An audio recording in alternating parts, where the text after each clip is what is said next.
All right, we've been telling you about the story all morning long. It's a story that we're following closely for you. Gunfire hitting the NAACP building in Fort Lauderdale, and we're working to get you answers this morning. So thankfully, joining us live this morning is State Senator Osgood from Broward County's County District 32. The shooting, from our understanding, happened within your district. And I just want to get our viewers up to speed here, because so far, this is what we know from police. This happened on Monday. We're working to find out if it was a targeted attack. Police say they are investigating so far. The NAACP is going to hold a press conference later today, hopefully offering some more information.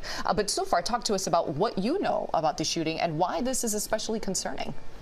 Well, it's very concerning. I was contacted by the NAACP President, Marsha Ellison. I am a life member of the Fort Lauderdale Broward branch.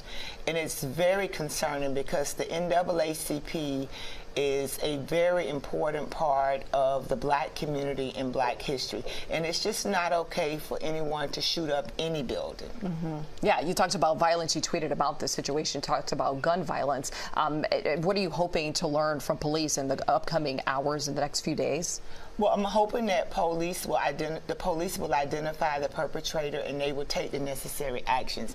We have to take strong positions against gun violence. We can't just sit idly by and accept that we're going to continue to have extreme gun violence in any community. Okay, we're going to switch gears now in just a moment, but before we move on, has something like this happened before in recent memory? I'm not ever aware, and I'm a native of this community. I actually live near the NAACP, that somebody will actually shoot up the NAACP. But we're in this polarized political time, and people tweet and say and do mean things, and people respond in a very, very derogatory way against certain groups of people, against certain organizations that might have a different opinion of them.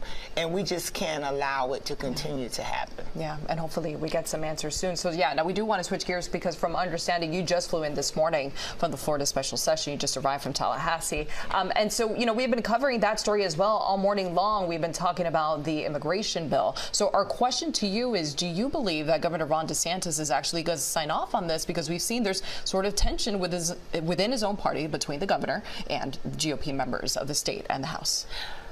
Well, it's been an interesting 2 days. I'm not sure what the governor's going to do, because what makes sense doesn't happen. We were summoned into a special session to deal with such a critical issue that impacts so many people in a very hushed and worried time in 2 days.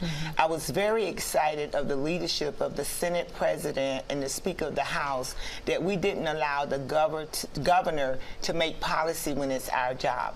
But we could have waited to the regular legislative session that starts March 3rd and gave time and attention and had discussions with communities, different individuals, our sheriffs, the supervisor of election, and then try to come to some policy decision. Yeah. So you feel this was rushed. All right, Senator Osgood, thank you so much for joining us this morning. I know it was a quick turnaround for you. If you hear of any updates, please keep us posted on the investigation of that shooting at the NAACP building there.